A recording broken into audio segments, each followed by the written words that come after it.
Enviable position of being the guy that has to follow the Rolling Stones, the Beatles, and all this stuff, and all I'm going to have is a ukulele.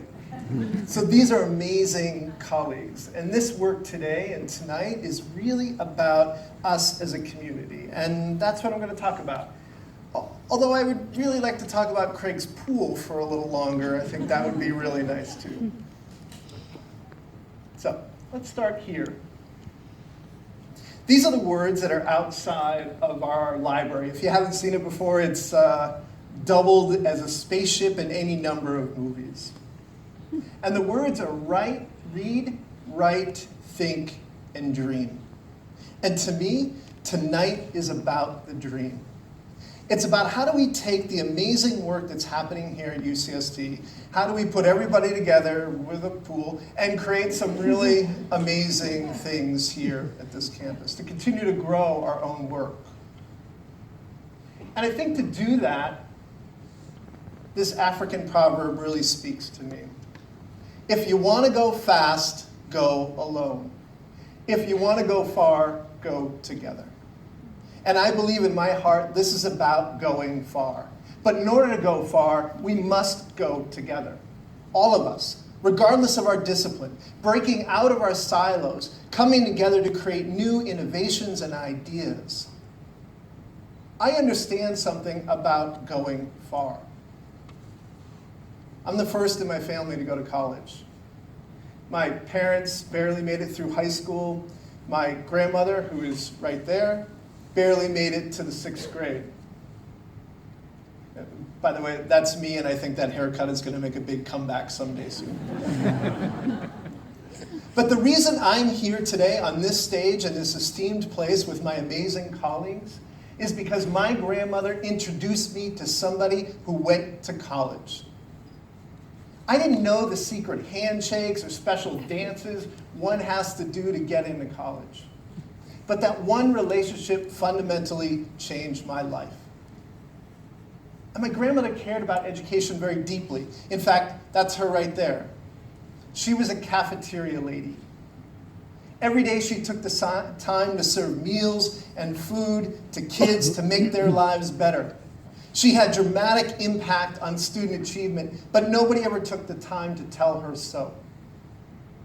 How many people here in our own community don't know the importance they have on our mission and our work? How do we let people know in an intentional and meaningful way?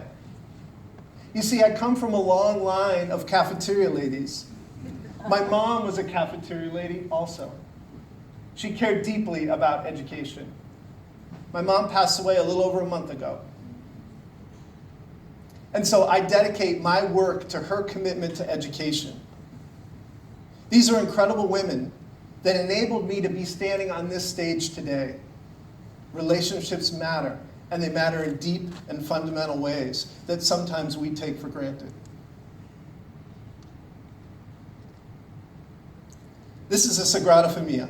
It's in Barcelona, which is a beautiful city and has great tapas and cava, I should say.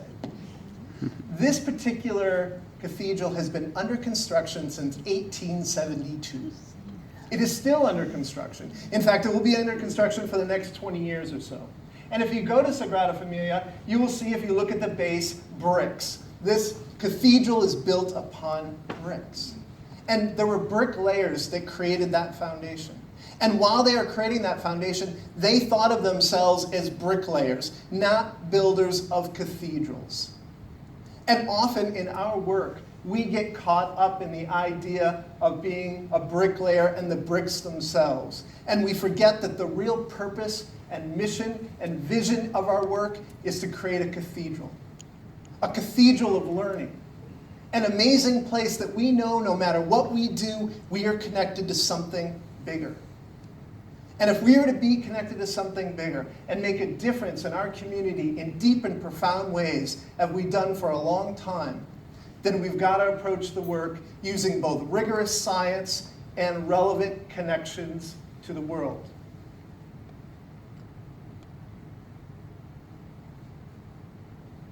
Let's think about science for a second. We can imagine science being on two axes. the theoretical value of the work, and the applied use of the work.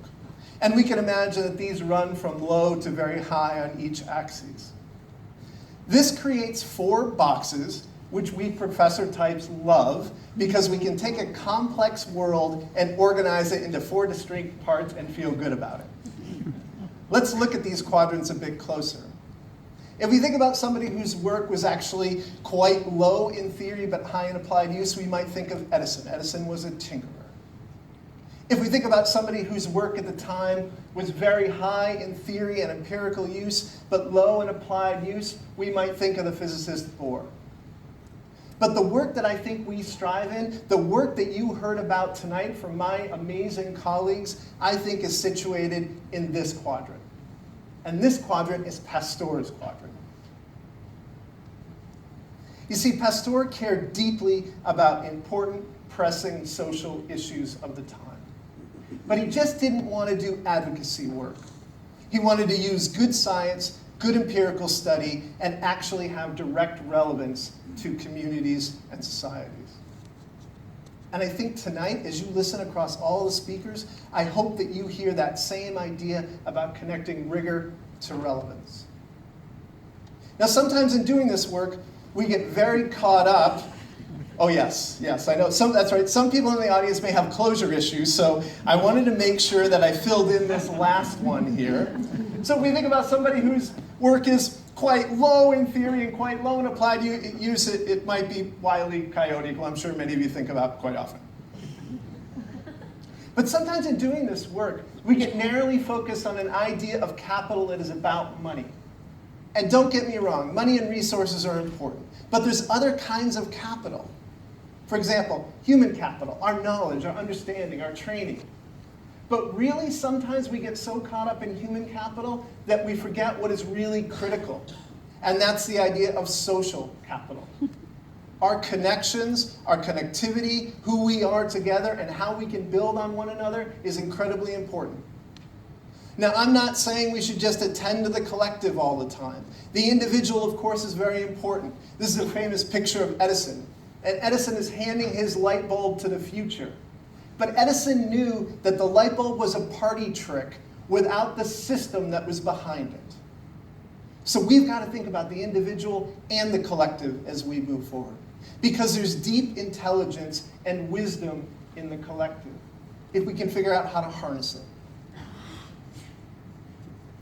This is a jar of jelly beans.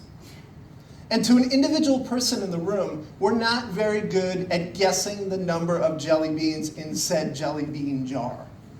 However, if I was to take all of your guesses and take the average of this, average of those guesses, it would come out to be almost to the jelly bean accurate to how many jelly beans are in the jar. There is something about the wisdom that we have together. How do we connect to that? Margaret Wheatley says the following. In organizations, real power and energy is generated through relationships. And the capacity to form those relationships is more important than tasks, functions, roles, and positions. This is a very powerful idea, isn't it? It suggests that we're going to level, that we're going to connect.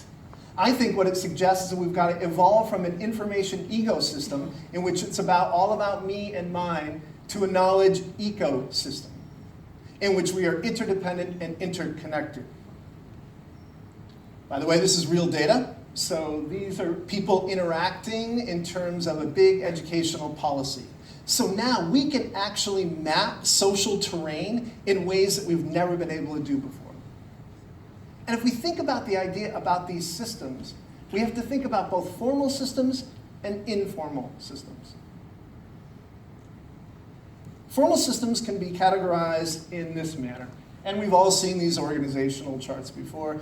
And what they assume is that there are a bunch of boxes and each box does its own thing. The other thing that it assumes is that there's an all-knowing red eye that is at the very top of the organization. There may be some all-knowing red eyes in the room, so just so you know. But that isn't the way that I think the world actually works. I think the world looks more like this. It's messy. and it's interconnected, and it's not always obvious. And while the all-knowing red eye is prominent in this model, actually that particular individual could be quite marginalized in this different kind of system. So how do we think about formal systems and the way that they interact with informal systems? To do this, we've got to understand something about networks.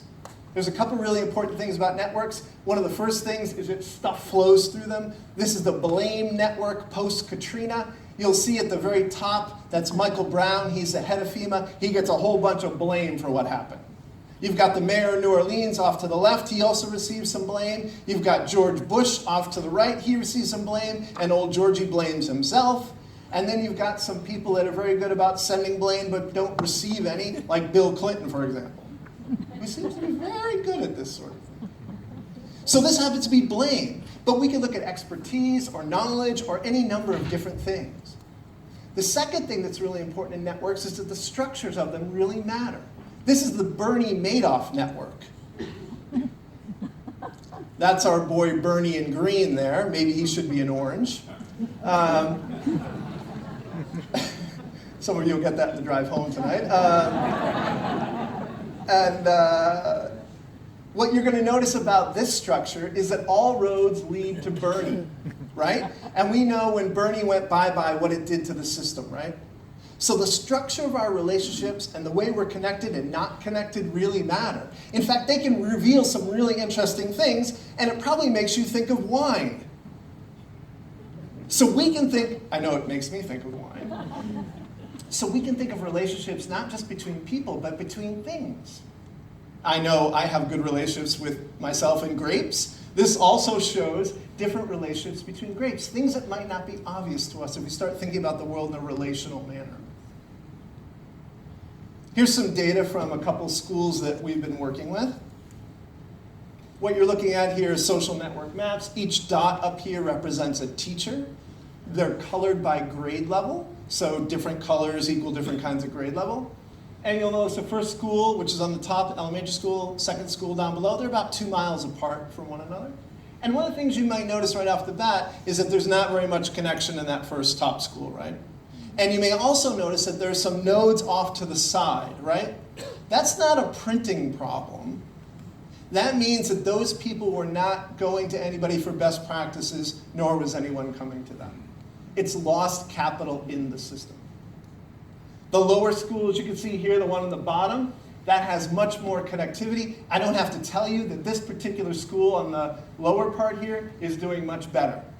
But what's interesting to me is that when the district saw this data, what they did is for the top school, on the one on top here, they started investing more in human capital and training and really trying to build up people's capacity, and that did get them some improvement. But nowhere near what they were having in the school that was in the lower graph here. And the reason for that is that whenever we try to do anything, it's always layered on top of existing relationships. So sometimes we might think things are a knowledge problem when in fact they're a relational issue. So this idea about relationships are really important.